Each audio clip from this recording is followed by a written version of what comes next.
So, how do you like this play so far? I found it very interesting, and actually, I thought it's been kind of like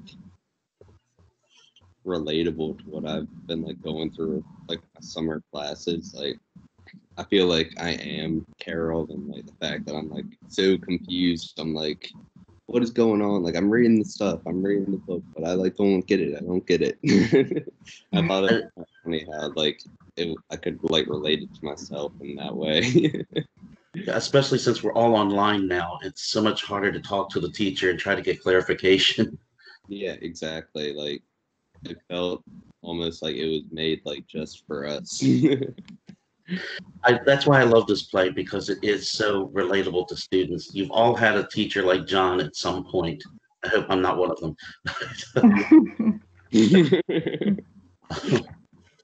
Although I can really relate to John, which is the scary part. I'm looking through here going, I have had this student that came in and tried to set me up. And I realize some of the stupid things I've done. It's, oh, wow, I just opened the door for the student to come in and rip me a new one. So, Yeah. although I don't agree with John. I can relate to him. I don't like him. Yeah. Like John either. Like as like direct one, I didn't really understand that like she was trying to set him up or anything like that. But then when I went back and like rewrote Act One after reading Act Two, I was like, she's she's asking some like very like strange questions and stuff. Yeah. It does not make a lot of sense. Like she's trying to set him up is what it felt like, and she's like questions that she was asking like, about like his personal life and all that stuff. Yeah, she was definitely feeling out information. Yeah, I totally agree. It definitely took back, like going back to Act One and rereading it to realize, oh, she might actually have an agenda here. Yeah, every time and I read I think this, it's like the power shift as well.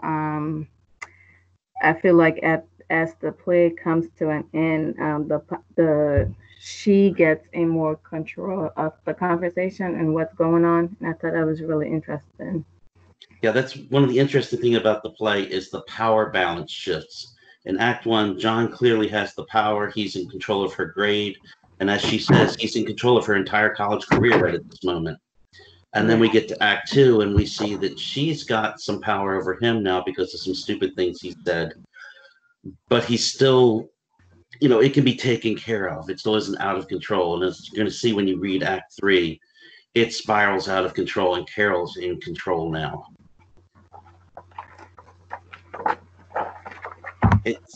You also have to remember that this was written in the late 80s and that we still had a lot of white privilege, and it was way worse than it is today as far as the old white man who has the power, and women and minorities were struggling just to get a say. I graduated from college right about the time this play was published. And I saw a lot of it when I was going through school. The teacher was like, oh, honey, oh, sweetie to the girls. You're just a girl. What do you know? Fortunately, I had a lot of female teachers, and they were very empowering to the women. But I had one teacher who I hate to this day who was like that. If you were a pretty girl and you batted your eyes a lot in his class, you got an A. He didn't care whether you could think or not. It scares me that there's still stuff like this going on today. Where is everybody? I'm still missing a few people. I'm hoping people didn't forget. Well, what was your overall opinion of John as a teacher? Do you think he's a good teacher?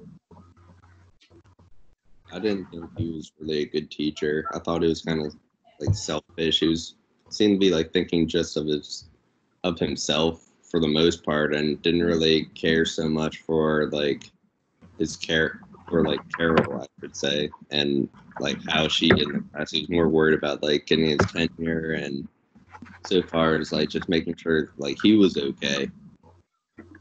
That was my overall like feeling of him, at least like through Act One and stuff. But then like as I reread it, I felt like it was more like he wasn't as self-absorbed, and it was more so like Carol was kind of like pulling all this stuff out of him. But at the same time, I still didn't really care for him that much, and I didn't really like him as a teacher, and I wouldn't really want him for my teacher myself. Well, can you imagine what his classroom must be like when he's up there lecturing?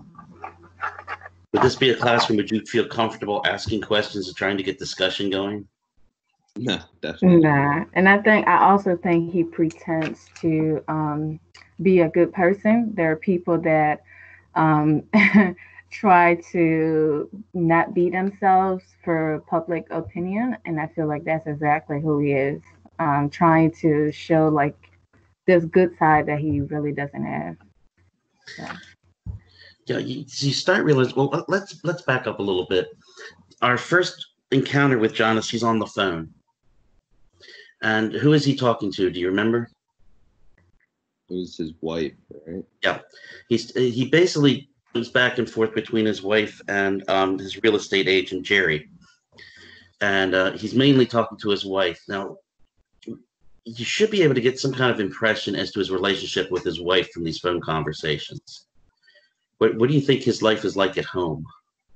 I don't think he has a very good home life, or like, yeah, I don't think he gets along with his wife very well, is what I should say. What about the rest of you? Yeah, sounds like there's more just roommates than husband and wife. I'm not even sure about that. Go ahead. I don't think he cares about his wife at all. He talks on top of her every time. He's very dominating in his conversation, not only with her but with Carol as well. Well, I think actually his wife dominates him. You notice in the phone conversations, he keeps getting cut off. He starts to say things, and then she cuts him off. He can't get a full sentence in. He says things like, "Well, yes, I'm sure it's. I mean, he can't get a full thought out. His wife keeps cutting him off. So then he turns around when he's talking to Carol. He does the same thing to her. He doesn't give her a chance to get a full sentence out. He says, "Well, what do you think about that?" She says, "Well, I think that yes, go on. Well, I think that that's wonderful. Yes, go on." So he just turns around and pulls it on the students the way he's treated at home by his wife. So I get the feeling he's a very insecure person, and the only place he feels powerful is in the classroom. Yeah. Which is sad. Hard to follow. Like when they were doing like lines like that where like they would keep cutting each other off, I like would be reading. I'm like, this is so confusing. Like they're just, it's so hard to follow when you're getting like cut off left and right, like every single line down the page. That was the point. Yeah. Because he wanted you to feel like if you were in that classroom, could you follow him? Would you be able to understand what he's talking about when he doesn't give you a chance to formulate a thought? Mm-hmm. That's what I seem to like figure that was the point of the whole thing of them doing it. Because when I like first started, I'm like, this is crazy. Like, what is going on here? And then I was like, I think that they did this on purpose. Yeah. And as a teacher, if I was in my office having a meeting with you and the phone rang, and let's say it was my mother or my girlfriend or whoever, I would say, "Look, I'm in a meeting right now. I will call you back," and I would hang up unless it's an emergency. Instead, he sits there and indulges her and keeps going on and on and on. If he would have just shut her up right away, he would have had that meeting over in 10 minutes, would have been on the road. But instead, he lets his wife boss him around. And I'm not trying to say I should be bossy with my family, but I'm in my office. I am during my work hours. Okay. Do you want me to keep my job? Then you leave me alone while I'm at work. And the students are important. I can't be blowing off students. You come in to see me. I can't be saying, wait a minute, I've got to take this phone call. Yeah, you need bread, milk? Okay. Yeah, that's important? Really? You guys are paying me. I am your employee if you really look at it properly. So as Carol tries to point this out, this cost me a lot of money. I'm paying you a lot of money to have this class. It's important that I pass this class. It's important I do well in this class. No, and he said, no, it's not that important. It's not that big a deal. It is a big deal. You guys paid a couple $1,000s for this class, more than that probably, just for this one class. You're paying my salary. You're keeping me in food. So, I should be paying attention to your thoughts and your needs. If you've got a question, that should be very important to me as a teacher. And instead, she asks a question. He doesn't even listen to the whole question. He cuts it off. Mm-hmm. And what he's talking about, let me see if I can find one of the examples here. When he starts rambling on and on about the education system, of course, I can't find one right now. Getting all these interruptions. This is Carol freaking out right now. When he starts talking about, but I speak of the real people, the popular people, the good people. What the heck is he yakking about? Does anything he's saying make sense to you guys? Not really, no. He's a rambler. Yeah, I'm trying to find a really good example here. He likes to use big words.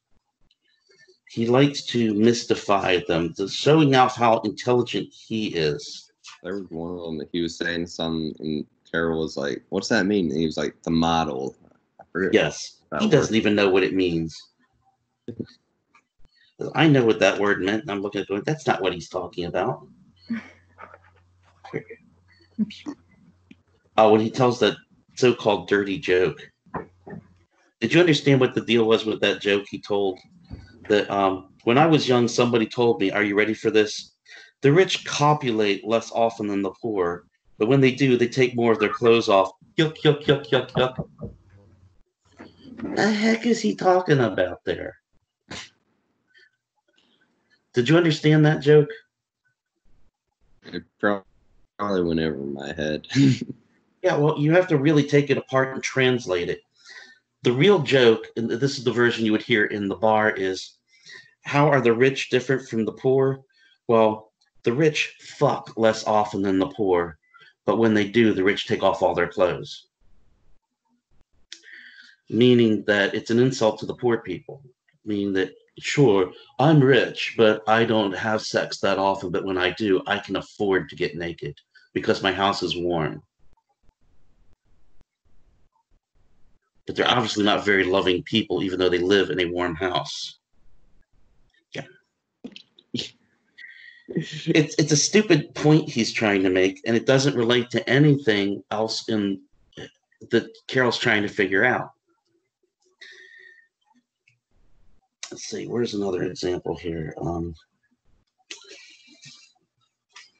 Of course, I normally have all this stuff underlined in here. For this particular example, I can't find.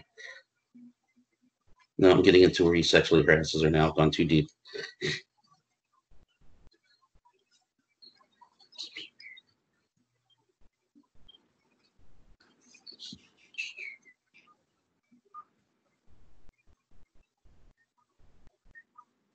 Oh yeah, he throws around words like verbiage. I just say words.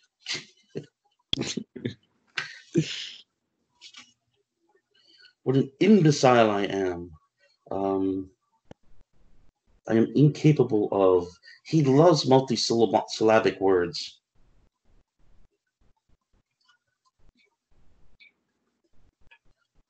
If we take off the artificial stricture of teacher and student, stricture, what the heck? I mean, I have to really stop and think about sometimes when he's talking. So yeah, he's deliberately trying to impress her with how smart he is. But if you really go and look up in the dictionary what half of these words mean that he's talking about, he's just flaunting his vocabulary. Yeah, Look how intelligent I can use these big words. They don't mean anything. It's not taking us anywhere. It's not helping anybody understand his course. It took me a couple of times through this play before I even figured out what his course was. What is he teaching? He's teaching about education. It's an introduction to education course.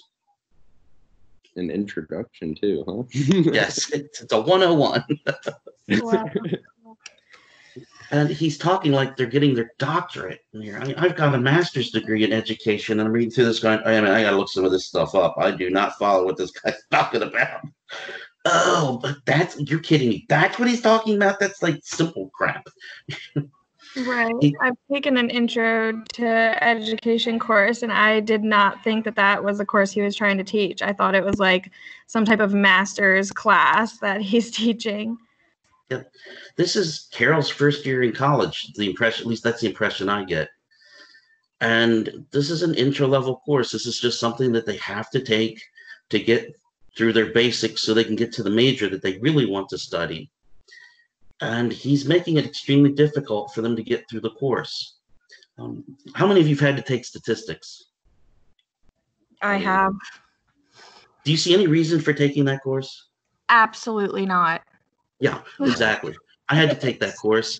It was a pain in the ass. Yeah.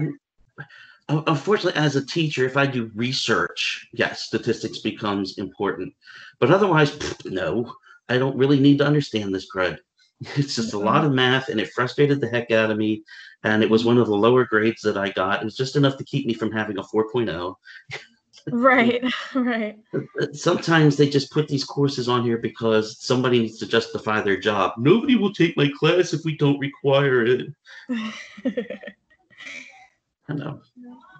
The thing that really pisses me off about John is his book. Carol says, I did everything you told me. Everything. I read your book. I bought your book and read it.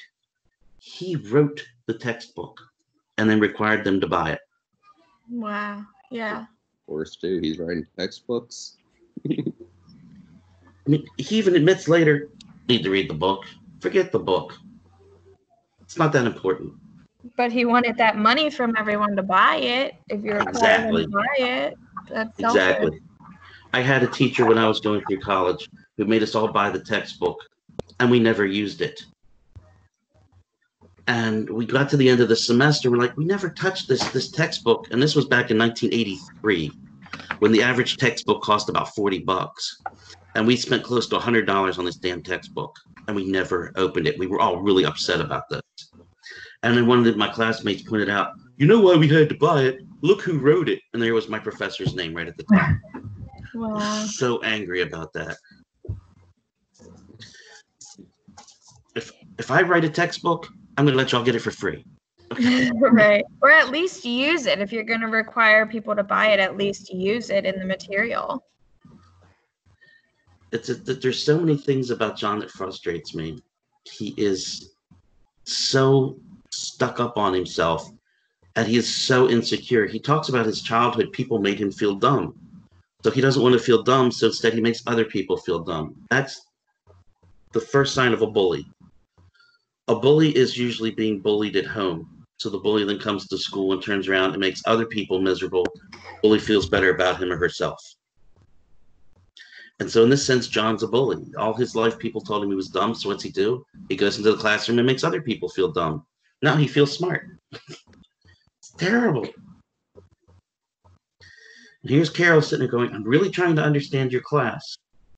And I do believe that Carol really did go into his class trying to understand it. She did want to pass the class. But she says some things in Act 1 that are very suspicious, that really come to light when you read Act 2 and you realize, holy crap, she was setting him up. And then when you get to Act 3, you'll see that she says something that makes me think that she took his course specifically for this reason. somewhere in the play, he talks about how he treats the female students. I'm feeling it's in Act 3, that he talks down to them a lot. It's okay, honey. It's okay, sweetie. Oh, you did so good, cutie. You know, the little pats on the hands and stuff like that. He's just a little too familiar with them. And he insults the girls in the class. He makes them feel dumb, but it's okay because you're pretty. Oh, don't you look fetching today? I remember that's one of the things he says to one of the ladies. That's not the purpose of being in the classroom. You're not there to flirt. You're not there to pick up a date. He's there to teach. So I think what happened was Carol has been observing him before that she even took his class. That she's been standing out in the hallway watching him, so that she knew what to anticipate when she went into the place in the first of all. And that notebook of hers, she's constantly writing in that notebook. And then she quotes out of the notebook. Of course, what's the problem with her notebook? What was it? I don't remember. Well, when she says something back to him that was said in the conversation, what's the problem with her quotes from her notebook? She's only like taking like snippets of each quote. She's like kind of. She's taking everything out of context. So let's say that we're talking about a football game, and I was looking to go, wow, he really got fucked up with that hit. And then she just says, well, in class you said he got fucked. Totally changes the meaning of everything.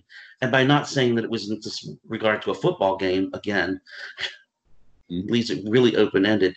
So she's editing what he says in order to give herself a better argument when she goes to the college board.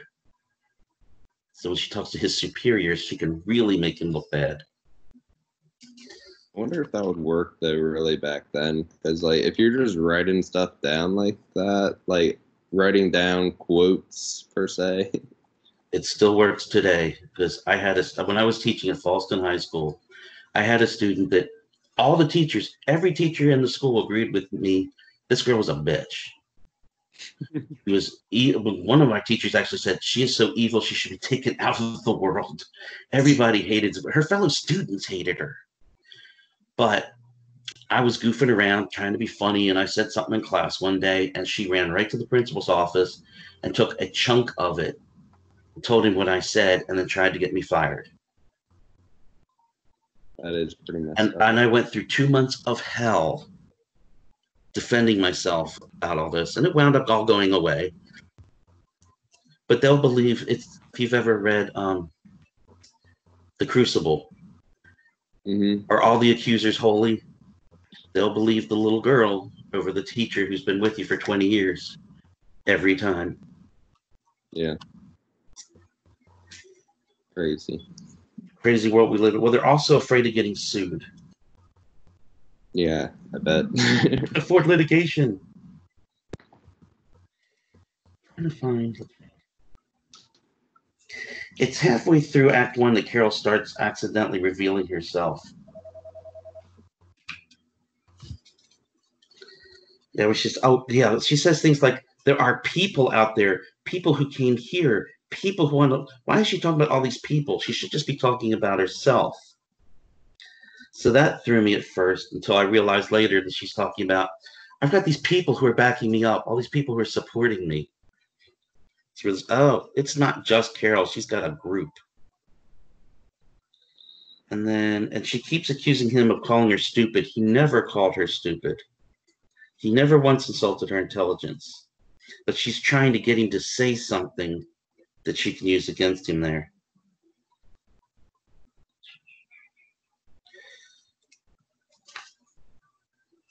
She actually says something she has no business knowing. There's no reason why she should know it. Oh, here's where John's getting over.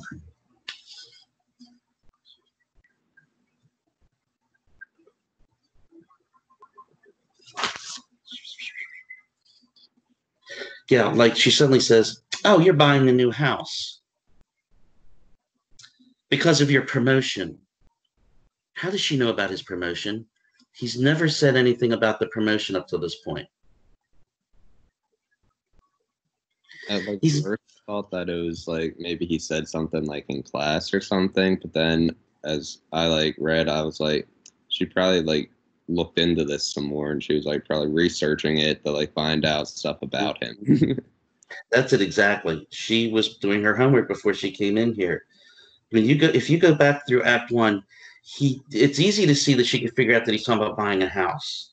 But there's really nothing up. He doesn't really mention anything about the tenure committee or about him getting a promotion or a raise. I don't think he mentions tenure once. So how does she know he's getting a promotion? Yeah, I don't see it. So because of promotion. And then she starts setting him up for the sexual harassment. Because I like you. Whoa. And she starts asking about his wife. Where are you going with this, girl?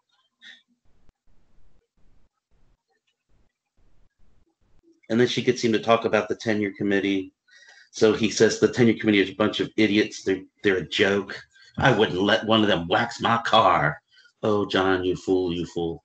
Never talk bad about your boss, okay? To anybody except maybe at home.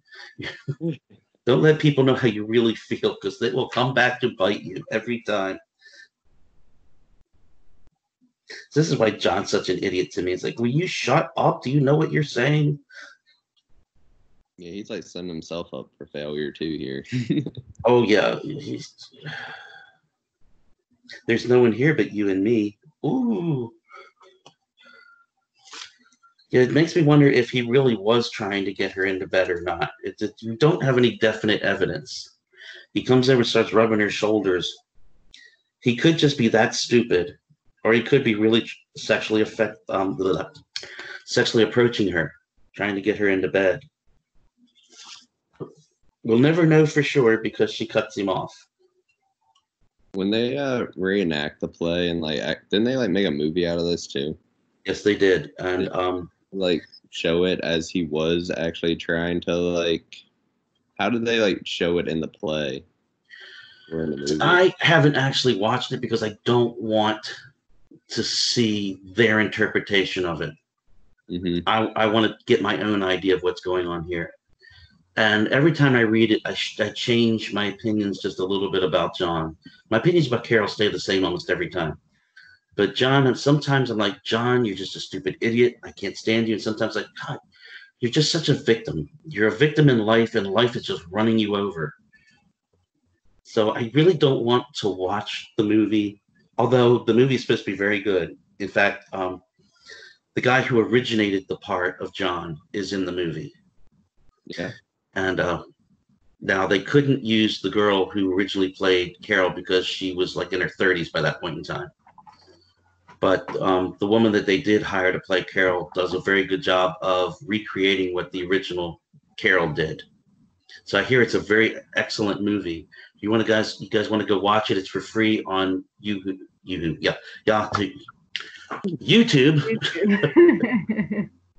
So you can watch it for free there. But personally, I don't want it coloring my vision of what I think's going on in the play. Mm-hmm.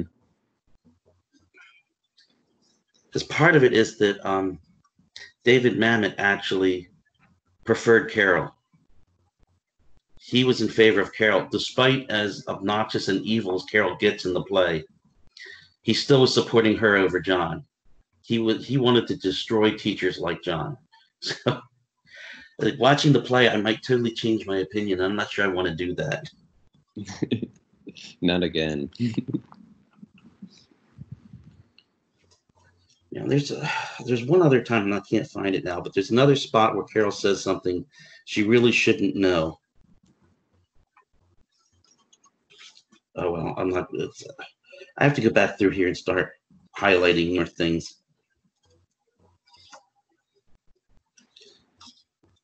Yeah, she's figured out that he's going to a surprise party, and she knows all about this tenure announcement. And she has too much information here. So then we get to Act 2. And now the power has shifted. Carol has gone and accused him of sexual harassment. So Now the question is, did he really sexually harass her? But she's also accusing him of being a bad teacher. And she's taken to the tenure committee everything he said that seems negative. She's told them, and this is what kills me. She doesn't understand the big words he uses in Act 1, but suddenly in Act 2, when we listen to what she's written, she says that he's pedantic. What? She's throwing around big words now. She's not as dumb as she pretended to be. And if you pay close attention to her language, she's really sharp and on top of things now. She's not the, I'm so lost and I don't understand anything. Like, yeah, you stand up there and you just yak and yak and yak, and I'm going to get you, son of a... I think now she has him where she wants him, so. Exactly. She knows that she's got him, and he's trying to worm his way out. But a lot of what she says is accurate about how he talks down to the students, about how he just rambles on and on about stuff that makes no sense whatsoever, that he really doesn't care about his students, that he only cares about himself.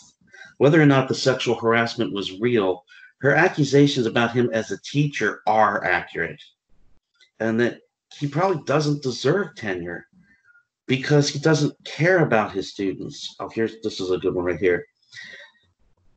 How can you deny it? Confess it. Confess. You love the power to deviate, to invent, to transgress whenever norms have been established for us. And you think it's charming to question yourself in this taste to mock and destroy. That's how he teaches.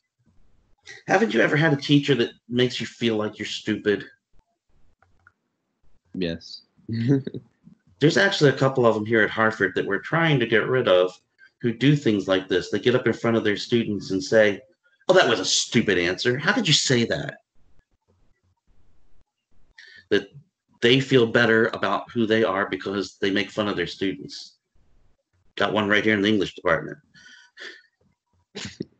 So everybody talks about him behind his back. There he goes. Oh, what a jerk. But he's unfortunately fairly high up. He's been here for a while. He's got some authority. And he's got tenure, so we can't really do too much about it. But yeah, it's just the point is here, like when I teach English 101, I want to make sure that you can write an essay when you leave. I'm not worried about you seeing what a great writer I am, or how intelligent I am, or how much I know. That's not the point. The point is that you get out of there knowing how to write an essay. This class, this is a little bit more, I can play a little bit more and show off a bit more about, look how smart I am. But at the same time, I'm hoping that you're opening your eyes a bit and seeing some of what I see. I'm hoping that when you walk out of this class in 2 or 3 more weeks, that when you watch a movie, you don't just sit back and go, that was pretty good. You watch and you go, oh, wow, did you see how they used the lighting in that scene? That they're setting something up there that you get something from it. That I've opened your eyes a little bit. Sorry, I'm rambling. Did I just pull a John? Classic John right there. Yeah, I'm defending myself. This is why I teach like I do. But I find there are a lot of teachers like him out there, and that's what really scares me. And then, of course, what does John screw up at the very end of Act 2? What does he do? He grabs her. He grabs her arm. Grabs her arm, physically assaults her. Mm-hmm. The first thing they teach us in education classes is never touch the student.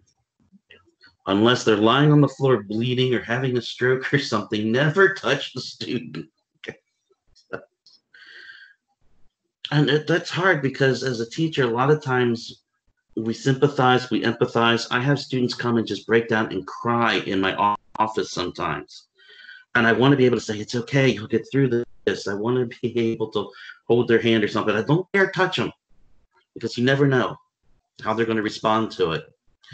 Pat a guy on the shoulders. It's all right. Whap. Nope, don't touch him. Do not touch him. You never know what they're going to say.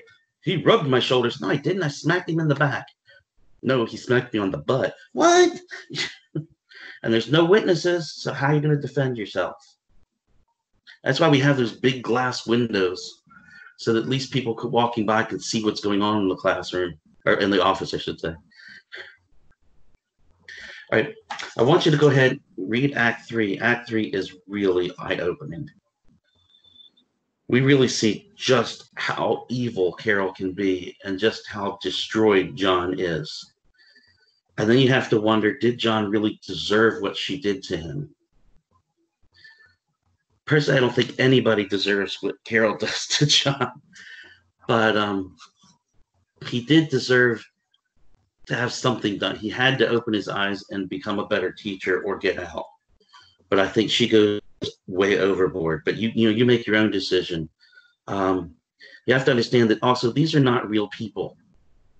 They are symbols.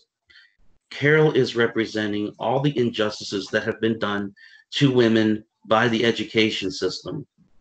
And John is representing all the powerful white men who think they can do whatever they want and their shit don't stink, and you better bow down and kiss my feet if you want to get through this course.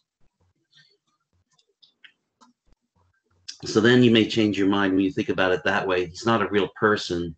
Yeah, he deserves it. Get him. Then the other thing that I want you to do, and this is the last really big project. After that, everything's downhill and pretty easy. I have a video attached to the daily agenda where you watch it, and I'm going to explain what the new essay is. And basically, I don't really want you going in depth analyzing John and Carol. I want basically a paragraph where you explain me your opinion of John and Carol. But then what I want you to do is I want you to show me how well you understand symbolism. I want you to pretend that you are the director of this play and that you're going to do one of two things. You're either going to design the set or you're going to design costumes. Now, the set sounds easier, but it can be a little bit more difficult in the sense that the set doesn't change. It's always John's office. But things in the set will change. Items on John's desk may change. John's desk may leave. We may get to Act 3 and there's nothing in the office except 2 chairs. It's all up to you as to what you want to do, but you have to explain why you put these objects in John's office, what meaning do they hold, and then as they change from scene to scene. So you're going to go through Act 1, Act 2, and Act 3, and things are going to move around, change, disappear. Things will be added, and you have to explain why you did that. You'll also discuss lighting to a certain degree. If you're doing costumes, you have to go Act 1, Act 2, Act 3, and then you have to do a paragraph for John and for Carol for each act. So you're going to come in Act 1, John is dressed a certain way, wearing certain colors, and then you please tell me why you have them dressed like that. I have people give me these detailed descriptions. John's wearing an Armani suit, fresh from Hollywood Boulevard, with this nice little lapel and this little... Oh my God, they go into such details to how he's dressed. They never tell me why. Why did you put him in an Armani suit? He's a teacher. How did he afford an Armani suit? So I want to hear the why. And also understand, with both costumes and set, you only have about 3 minutes between scenes to make changes. So don't get real crazy about it. We're not going to completely redecorate John's office every scene. John and Carol are not going to completely redress. John could go back and change his jacket real quick, drop his pants, throw off his tie, put on a new jacket, new pants, new tie. They can do that in 3 minutes. But I've had people completely redo Carol's makeup, her hair. Like, no, we don't have time for all that. So just don't overcomplicate it. Keep it simple and mainly think about the symbolism. The colors is really part of what I'm looking for. Yeah, Courtney. Are we allowed to maybe switch? So like in Act 1, we talk about their costumes, and then maybe in Act 2, we talk about the set being different, like, or do you want us to keep it the same throughout? Stay uniform because you're going to be making more work for yourself. Okay. I've had people try to do it in the past and their essays just go on and on forever, and it's a lot more work. Okay. Keep it simple. And I've got some charts to help you organize and try to figure out what you're doing. Perfect. And if you have any questions, please email me right away. I check the email 2 or 3 times a day. And please say question in your line there, so I know to look at it. Sometimes I look at it and say, "Oh, they're submitting the assignment. I'll look at it tomorrow." No, it was a question. Okay. Also doing scene one, should we like have the set up like it's the 80s or like? You can set it today. You can set it in the 80s. You can set it in the 1940s. Just as long as you explain to me what you're doing. Okay. You can explain to me whether you want to have John as white and Carol black, or vice versa, or they're both black or they're both white. Whatever you want to do, I leave it up to you. With your vision, what are you trying to express? Maybe you want to address this Black Lives Matter in the classroom, trying to show that it's not just the police that are doing this, that it's also an education issue, which it is the big thing. We talk about this every year at the college, trying to see how we can balance this out, because we have so many African American students coming in out of poverty, coming from really bad schools, and we're trying to get them up to speed so that they can move on to a 4-year college.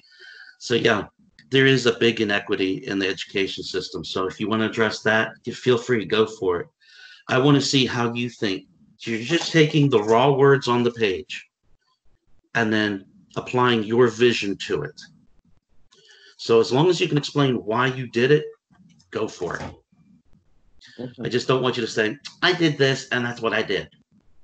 So, and don't make Carol into a boy and then have it a gay situation. Let's try to avoid that. David Mamet had a total meltdown when somebody tried to do that on stage once, because he's really trying to address white power over a minority, and when you turn it into 2 gays, the balance is wrong. So. Courtney, or did you already ask? Still there, Courtney? Yeah, I'm here. I'd never lowered my hand. It was just. Oh, okay. Sorry. Yeah, I forget to do that myself. Okay, just making sure. Anybody else have any questions?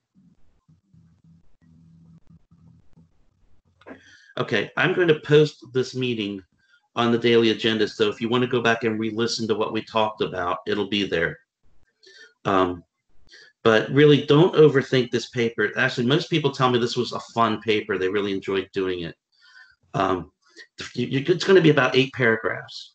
So your first paragraph is going to be just you telling me what you think about John and Carol, what you think of the theme of the play is. And then after that, you're just trying to express that in your costume or your set decisions. So John comes out wearing bright purple because John thinks he's the king. Just, something like that. Okay? All right. We all good? Yeah, we're good. Awesome. Sounds good. Okay, and then what I'm going to do after that is I am going to post the final unit. So next Tuesday, you'll just see it. It's just going to show up as final unit, and you can do the exercises however fast or slow as you want to. So if you want to take a weekend and do everything in one weekend, go for it. Just as long as I get everything by July 28th. All right. Awesome. Okay. Take care, one and all, and stay away from Corona. Thank you. Thank you. All right, bye-bye. Bye. Okay, how do I stop recording?